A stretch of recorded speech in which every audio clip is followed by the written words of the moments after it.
দীর্ঘ 1 বছর পর মা ছেলে আবার মিলে গেল। ও রিয়েলাইজ করেছে যে আমাকে কষ্ট দিয়েছে এবং ও সরি বলেছে আমাকে।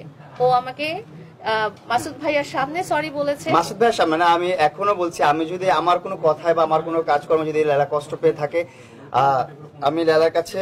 গোপন সূত্রে জানা গেল কিছুদিন আগে মামুন BMW কিনলো কিস্তির টাকা দিয়ে।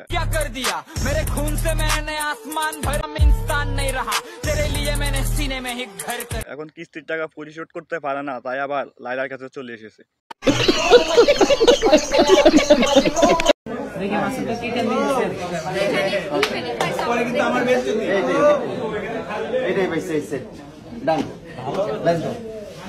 বাইরে ভাই, ছোটবেলায় আমরা দেখতাম আলিফ লায়লা, এখন দেখতেছি মামুন লায়লা, মানে নাটক আবার শুরু।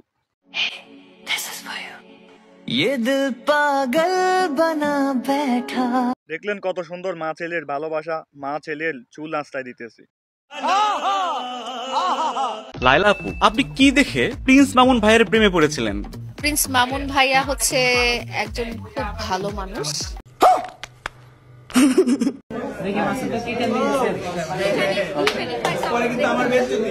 মা ছেলে মিলে গেল, মানে 1 বছর আগে ছেলে মাকে মাইরা ব্যাকআপ করে দিল, এখন আবার মিলে গেল কারণ সামনে ঈদ আসতেছে, ঈদের মার্কেট করতে হইব, তো যার কারণে ছেলে তার মার কাছে চলে আসলো। কেসটা তুমি ধরেই ফেলেছো, কাম সেরে ফেলেছেন ভাই আপনি। আমার জীবনের অনেক বড় একটা অধ্যায় হচ্ছে Laila and why dada why this is business this is business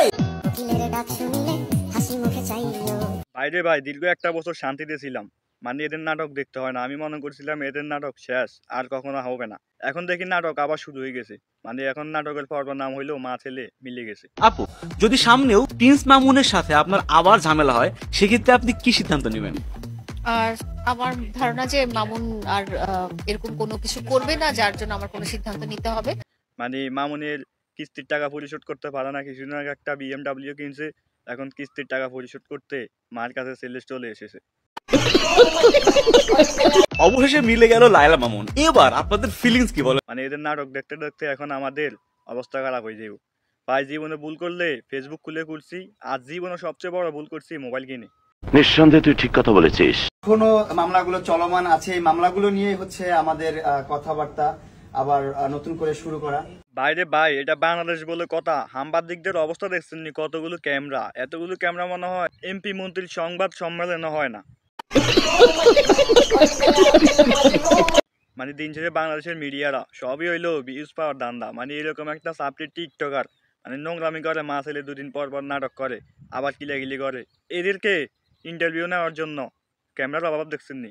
বাংলাদেশের সাংবাদিকদের রুচির দুর্ভিক্ষ দেখছেন? কতটা রুচির দুর্ভিক্ষ হলো এরকম টিকটকার, সাপ্লি টিকটকারের কাছে এরকম হাজার হাজার ক্যামেরা আসে।